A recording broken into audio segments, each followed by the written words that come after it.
Morning વિદ્યાર્થી મિત્રો, આજે આપણે જોવાનું છે તો કે વર્નિયર કેલિપર્સ. તો કે વર્નિયર કેલિપર્સ કયા પ્રકારનું સાધન હોય છે, બરાબર. તો એક આવું સાધન હોય છે વર્નિયર કેલિપર્સમાં, જે તમને દેખાય આવે છે, બરાબર છે. તો કે આમાં શું જોવાનું છે, તો કે તમારે બે વસ્તુ જોવાની છે. અત્યારે તમને જે આ સ્કેલ દેખાય છે લાંબી, આ સ્કેલને શું કહેવામાં આવે છે? જે લાંબી સ્કેલ દેખાય છે તે એને મેઇન સ્કેલ કહેવામાં આવે છે, જે તમને આ દેખાય આવે છે. અને એની ઉપર આ જે મૂવેબલ સ્કેલ છે એને શું કહેવામાં આવે છે? તો કે વર્નિયર સ્કેલ. આનું નામ વર્નિયર કેલિપર્સ શા માટે રાખવામાં આવ્યું? તો કે ગણિત શાસ્ત્રી વર્નિયરે આની શોધ કરી હોવાથી આને શું કહેવામાં આવે છે? તો કે વર્નિયર કેલિપર્સ. હવે એક વસ્તુ તમારે એ ખાસ ધ્યાન રાખવાનું છે કે આ ઓછામાં ઓછું મતલબ કે લઘુત્તમ માપ શક્તિ વર્નિયર કેલિપર્સની કેટલી હોય છે? તો કે 0.01 સેન્ટીમીટર. તો કે ઈ કઈ રીતે? તો કે આપણે ઈ જોવાનું છે, બરાબર છે.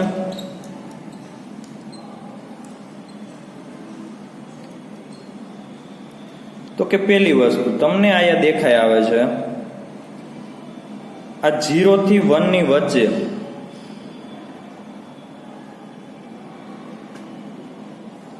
આ 0 થી 1 ની વચ્ચે 10 કાપા છે, બરાબર છે. તો એક કાપાની વેલ્યુ કેટલી થાય? અહીંયા લખ્યું છે મેઇન સ્કેલ પરના એક કાપાની કિંમત કેટલી થાય? તો કે 0.1 સેન્ટીમીટર થાય. ઓકે. અને બીજી વસ્તુ તમારે એના છેદમાં આ વર્નિયર કેલિપર્સ ઉપર ટોટલ 11 કાપા આપ્યા હશે તમને આ જગ્યાએ, બરાબર છે. તો કે 11 કાપા, તો પેલા કાપાને તમારે 0 નંબર આપવાના છે. તો કે 0 અને પેલા કાપાની વચ્ચે મતલબ કે એક વિભાગ થયો, તો ટોટલ વિભાગ કેટલા હોય? તો કે 10. તો કે ટોટલ વિભાગ, બરાબર, વિભાગની સંખ્યા કેટલી થશે? તો કે 10. તો કે 0.1 ભાગ્યા 10 કરશો એટલે તમને આનો જવાબ શું મળશે? 0.01 સેન્ટીમીટર. એ શું થયું? તો કે આની લઘુત્તમ માપ શક્તિ. હવે તમારે બે વસ્તુ આમાં મેઇન 3 પ્રકારની ત્રુટિ તમને વર્નિયર કેલિપર્સમાં જોવા મળે છે, બરાબર છે. ક્યાં 3 પ્રકારની? તો કે એક ધન ત્રુટિ, ઋણ ત્રુટિ અને શૂન્ય ત્રુટિ. તો કે પહેલી વસ્તુ, આ વર્નિયર કેલિપર્સનો મેઇન સ્કેલ પરનો 0 અને વર્નિયર સ્કેલ પરનો 0 સામે સામે હોય તો આને શું કહેવામાં આવે છે? તો કે શૂન્ય ત્રુટિ. હવે આપણે બીજી વાત કરીએ ધન ત્રુટિની. તો કે આ મેઇન સ્કેલ પરનો 0 એ વર્નિયર સ્કેલ પરના 0 આ રીતે આવેલા હોય તો આને શું કહેવામાં આવે છે? ધન ત્રુટિ. અને મેઇન સ્કેલ પરનો 0 એ વર્નિયર સ્કેલ પરના આ રીતે 0 સાથે મેચ થતો હોય તો આને શું કહેવામાં આવે છે? ઋણ ત્રુટિ. બરાબર છે, સમજાઈ ગયું? ઓકે. હવે આપણે જોવાનું છે તો કે કોઈ નાનો ગોળાકાર નળાકાર પદાર્થનું માપન કઈ રીતે કરવામાં આવે અને એના પરથી એનો વ્યાસ ગોતવાનો છે, બરાબર છે. તો મારી પાસે એક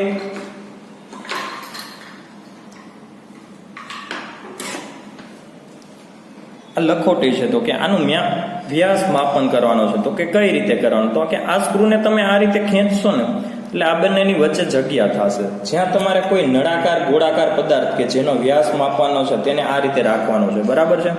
હવે આ રીતે રહી જાય ત્યારે હવે તમે શું કરશો?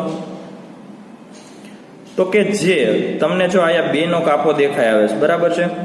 ઓકે, જો વ્યવસ્થિત જોશો એટલે 2 દેખાશે. ઓકે. હવે આ કાપો, આ જે વર્નિયર સ્કેલ પરનો કાપો છે એ કયા કાપા સાથે મેચ થાય છે?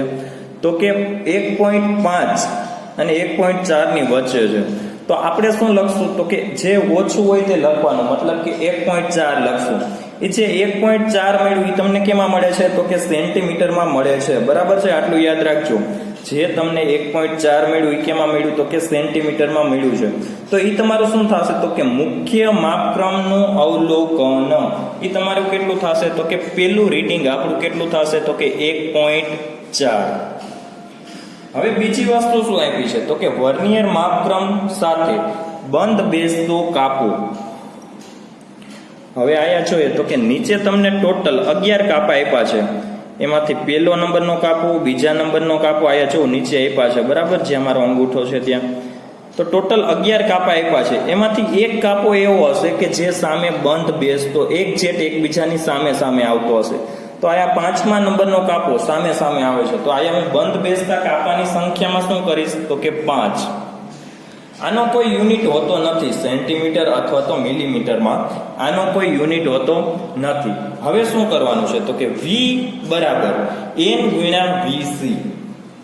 તો કે n તમને મળી ગયો છે, n શું છે તો કે 5 અને vc આપણે આગળ ગોઠવ્યું કેટલું હોય છે, vc બરાબર 0.01 સેન્ટીમીટર બરાબર છે. આપણે જે કાંઈ યુનિટ આન્સર મળશે એ બધા સેન્ટીમીટરમાં રાખશું, જેથી આપણને કઈ આગળ કેલ્ક્યુલેશનમાં પ્રોબ્લેમ ના થાય. હવે આપણે શું કરશું તો કે n કેટલું મળ્યું તો કે 5, એના ગુણ્યા શું કરશું તો કે 0.01, તો જવાબ શું મળશે 0.05. આયા સુધી કઈ પ્રોબ્લેમ? ઓકે. હવે આપણે શું કરશું તો કે વ્યાસ કઈ રીતે તમને મળશે તો કે m પ્લસ v. m કેટલો છે તો કે 1.4 પ્લસ 0.05 બરાબર છે, તો જવાબ શું આવશે 1.45. આ તમને શું મળ્યું તો કે આ લખોટી જે છે એનો શું મળ્યો તમને વ્યાસ મળ્યો. હવે આપણે બીજું રીડિંગ લેશું. બીજું પણ તમે કોઈ પણ જગ્યાએથી રીડિંગ લ્યો બરાબર છે, તો કે કોઈ ઘણી વખતે કોઈ પણ કંપનીની વસ્તુ હોય તો કે એની એક્ઝેક્ટ ગોળાકાર ના હોય, મતલબ કે ગોળાકાર અથવા તો નળાકાર ના હોય, તો એની જુદી જુદી જગ્યાએથી વ્યાસ માપવામાં આવે. આપણે સરેરાશ વ્યાસ જોઈએ છે એટલે આપણે શું કરશું તો કે જુદી જુદી જગ્યાએથી એનો વ્યાસ માપશું બરાબર છે. હવે આપણે બીજું રીડિંગ લેવાનું છે, તો કે બીજું રીડિંગ પણ આપણે એ જ રીતે જ જોવાનું છે.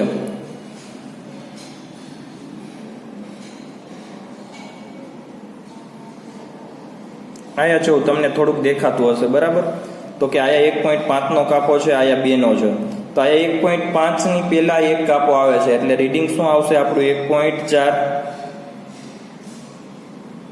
જો હવે તમને ક્લિયર જોઈ શકશો બરાબર, 1.4 આવે છે. ઓકે, આ મેઇન સ્કેલ પરના 2 છે અને આ લાંબો કાપો જે તમને દેખાય છે બરાબર છે એ 1.5 નો છે, તો એના પહેલા જે આવે એ ક્યુ થશે તો કે 1.4 થશે. ઓકે, તો મારું બીજું રીડિંગ પણ મેઇન સ્કેલ પરનું કેટલું થશે, મેઇન સ્કેલ પરનું કેટલું થશે તો કે 1.4 થશે. ઓકે, હવે આપણે શું જોવાનું છે તો કે બંધ બેસતા કાપાની સંખ્યા. તો હવે તમે ક્લિયર જોઈ શકો છો કે બરાબર છે આ જે તમને દેખાય છે વચ્ચેના જે કાપા એ મેઇન સ્કેલના છે, અને આ જે દેખાય છે મારો અંગૂઠો ફરે છે ત્યાં એ ક્યાં છે તો કે વર્નિયર સ્કેલ પરના કાપા છે. આમાંથી કોઈ એક કાપો એવો હશે કે જે સામે સામે મેચ થતો હશે, તમે ક્લિયર જોઈ શકો છો અત્યારે બરાબર છે. તો કે અત્યારે 0 પછી પહેલા નંબરનો કાપો એક જેટ સામે સામે મેચ થાય છે બરાબર છે. એટલે હવે હું શું લખીશ, આયા 1 નંબરનો કાપો મેચ થાય છે એટલે હું 1 લખીશ. આમાં કોઈને કઈ પ્રોબ્લેમ? ઓકે, હવે શું કરવાનું છે તો કે બંધ બેસતા કાપાની સંખ્યા કઈ છે તો કે 1, એને ગુણ્યા શું કરવાનું છે એની લઘુત્તમ માપ શક્તિ તો કે 0.01. હવે તમે આ કરશો એટલે તમને જવાબ શું મળશે તો કે 0.01 બરાબર. હવે શું કરવાનું છે તો કે વ્યાસ ગોતવાનો છે. વ્યાસ કઈ રીતે મળશે તમને તો કે 1.4 પ્લસ 0.01, તો જવાબ શું આવશે 1.41 બરાબર છે. હવે આપણે શું ગોતવાનું છે તો કે સરેરાશ વ્યાસ ગોતવાનો છે. સરેરાશ વ્યાસ બરાબર.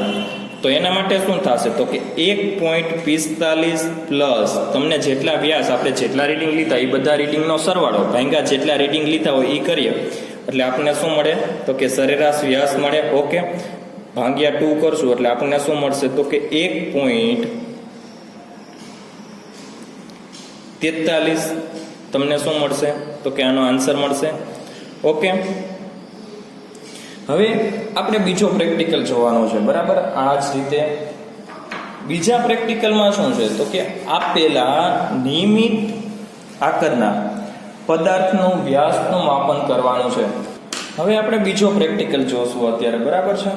તો કે કોઈ પદાર્થ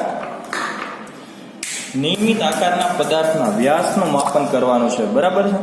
તો કે મારી પાસે એક આ બ્લોક છે બરાબર છે. તો આપણે એના જુદા જુદા 3 માટે રીડિંગ લેવાના છે. તો કે કયા 3? તો કે પેલું લંબાઈ માટે. તો આ શું થશે? આ એની લંબાઈ થઈ. ઓકે. બીજી વસ્તુ આ શું થઈ? એની પહોળાઈ થઈ. આપણે એને પહોળાઈ માટે રીડિંગ લેવાનું છે. અને ત્રીજી એની ઊંચાઈ, મતલબ કે આ જાડાઈ. આ એની શું થઈ? ઊંચાઈ થઈ. હવે આપણે જે રીતે રીડિંગ લીધા હતા એ જ રીતે રીડિંગ લેવાના છે. બરાબર છે? તો કે પેલું રીડિંગ લેશું આપણે લંબાઈ માટે.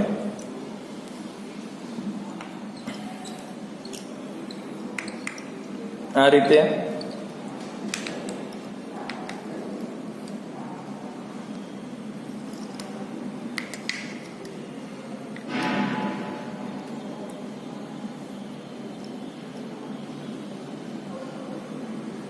આને ફિક્સ કરી દેવાના. આ એની લંબાઈ મળી ગઈ તમને. બરાબર છે? એક જ મિનિટ. આ એની લંબાઈ મળી ગઈ. ઓકે. હવે તમારે શું કરવાનું છે? તો કે રીડિંગ જોઈ લેવાનું છે. આયા જુઓ, બરાબર તમને દેખાય છે. તો કે 9 પેલા 2 કાપા અને છેલ્લા કાપા, એટલે મતલબ કે 8.8 અને 8.9 ની વચ્ચે છે. તો મેં તમને કીધું એમ આપણે કયું લખશું? તો કે જે ઓછું રીડિંગ હશે એ લખશું. બરાબર? તો કે મુખ્ય માપક્રમ પરનું અવલોકન, એમાં શું લખશું? તો કે લંબાઈ માટે પેલું રીડિંગ આપણે શું લખશું? તો કે 8.8. બરાબર છે? ઓકે. હવે આપણે જોઈએ તો કે એમાં બંધ બેસતા કાપાની સંખ્યા. તો કે કોઈ એક કાપો એવો હશે કે જે એકદમ કેવો આવતો હશે? તો કે સામે સામે. આયા તમે જોઈ શકો છો. બરાબર? આ 5મા નંબરનો લાંબો કાપો છે એ એકદમ કેવો આવે છે? સામે સામે આવે છે.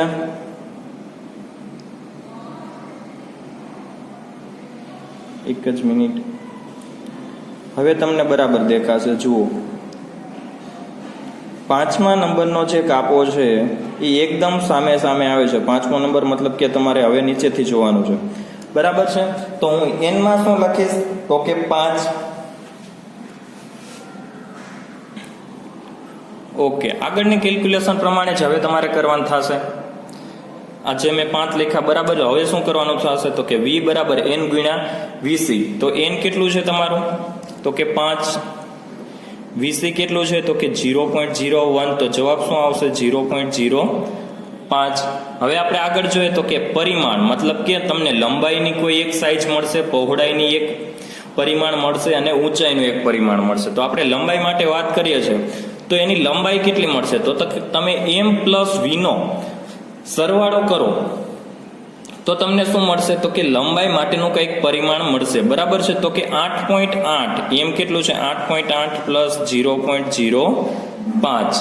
બરાબર. તો જવાબ શું આવશે? 8.85. આ તમને શું મળી? તો કે બ્લોકની લંબાઈ. હવે તમારે બીજું રીડિંગ લેવાનું છે. એ કયું છે? તો કે પહોળાઈ. હવે આ તમારી શું થશે? પહોળાઈ થશે. પહોળાઈ માટે વાત કરીએ છીએ આપણે. એટલે હવે પહોળાઈ માટે શું કરવાનું? તો કે આ રીતે અને 2 આ રીતે ફિક્સ કરી દેવાનું. ઓકે. હવે તમે અહીંયા બરાબર નિરખીને જુઓ તો કે મેઇન સ્કેલ પર રીડિંગ શું આવે છે? તો કે 5.2. જ્યારે વર્નિયર સ્કેલ પર કાપો કેવો હોય છે? તો કે પેલો. મતલબ કે મારું એમ શું થશે? તો કે 5.2. તો પહોળાઈ માટે જ્યારે આપણે વાત કરીએ ત્યારે એમ કેટલું થશે? તો કે 5.2. બરાબર. પહોળાઈ માટે 5.2 મળ્યું આપણને. શું? તો કે મુખ્ય માપક્રમ પરનું અવલોકન. હવે વાત કરીએ આપણે વર્નિયર માપક્રમ સાથે બંધ બેસતો કાપો આપણે જોવાનો છે. તો એમાં કયું મળશે તમને? જુઓ વ્યવસ્થિત.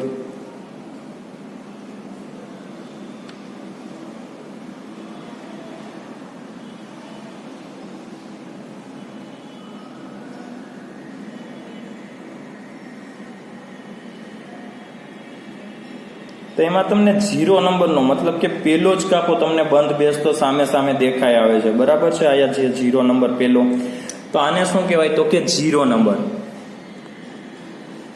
તો આયા હું શું લખીશ? n માં 0. ઓકે. હવે કેલ્ક્યુલેશન કરો તો v બરાબર n ગુણ્યા VC તો કેટલું થશે? n કેટલું છે તો કે 0 0 ગુણ્યા 0.01 તો કોઈ પણનો 0 સાથે ગુણાકાર તો તમને શું મળશે? 0. ઓકે, હવે m પ્લસ v કરીએ આપણે, બરાબર. તો m કેટલું છે તો કે 5.2 અને VC એ કેટલું છે તમારું તો કે 0. તો તમને ફાઇનલ આન્સર કેટલો મળશે તો કે 5.2. હવે આપણે વાત કરવાની છે, બરાબર, સરેરાશ પહોળાઈ જોઈએ. તો આ જ રીતે તમારે રીડિંગ લેવાનું છે. માનો કે એક રીડિંગ તમે અહીંયાથી લીધું, બીજું અહીં વચ્ચેથી લેવાનું, ત્રીજું અહીંયાથી લેવાનું. આ રીતે તમે 3 જુદા જુદા રીડિંગ લ્યો એટલે શું થાય? તમને થોડો ઘણો વેરિએશન પાછળના પોઈન્ટમાં અત્યારે જે તમને રીડિંગ મળ્યું 5.2, બરાબર, તો ત્યાં તમને 5.15 મળે, 17 મળે અથવા તો 5.20 મળે. આટલું તમને થોડું ઘણું વેરિએશન જોવા મળે. તો હવે તમારે શું કરવાનું તો કે સરેરાશ પહોળાઈ ગોતવા માટે આપણે આગળ પેલા પ્રેક્ટિકલમાં જોયું, બરાબર, કે નળાકાર પદાર્થનું સરેરાશ વ્યાસ. તો એમાં શું કર્યું હતું તો કે બે જગ્યાએથી આપણે વ્યાસ માપ્યો, બેનો સરવાળો કરીને ભાગ્યા 2 કર્યું તો આપણે સરેરાશ વ્યાસ મળ્યો. એ જ રીતે તમારે પહોળાઈમાં કરવાનું છે, બરાબર છે. હવે આપણે વાત કરીએ ઊંચાઈ માટેની. તો કે ઊંચાઈ માટે કઈ રીતે? તો કે આ બ્લોક છે અને આ રીતે ફિટ કરવાનું થશે, બરાબર છે. આ તમને શું મળ્યું તો કે એક ફિક્સ રીડિંગ મળ્યું. ઓકે, હવે આપણે રીડિંગ જોઈએ. તો અત્યારે રીડિંગ જુઓ, નીચેનો કાપો અને ઉપરનો કાપો, મતલબ કે 2.2 અને 3 ની વચ્ચે વર્નિયર સ્કેલ છે પેલો કાપો, બરાબર. તો રીડિંગ શું આવશે તો કે 2.2. તો હું ઊંચાઈમાં શું લખીશ m માં તો કે 2.2. ઓકે, હવે આપણે જોવાનું છે એની સાથે બંધ બેસતા કાપાની સંખ્યા કઈ છે. તો કે 5મા નંબરનો કાપો એની સામે એક્ઝેક્ટ બંધ બેસતો આવે છે. જુઓ, તમને દેખાય આવે છે, બરાબર, એક્ઝેક્ટ સામે સામે તમને દેખાય આવે છે. તો અહીંયા હું n માં શું લખીશ તો કે 5, બરાબર, 5 લખ્યા. ઓકે, હવે n ગુણ્યા VC તો કે n કેટલું છે તો કે 5, એના ગુણ્યા VC કેટલું છે તો કે 0.01. તો જવાબ શું આવશે તો 0.05 આવશે. ઓકે, હવે શું કરીશ તો કે મારે પરિમાણ જોઈએ છે તો કે 2.2 પ્લસ 0.05 તો જવાબ શું આવશે 2.25. આ તમને શું મળ્યું તો કે સરેરાશ ઊંચાઈ, બરાબર. Thank you.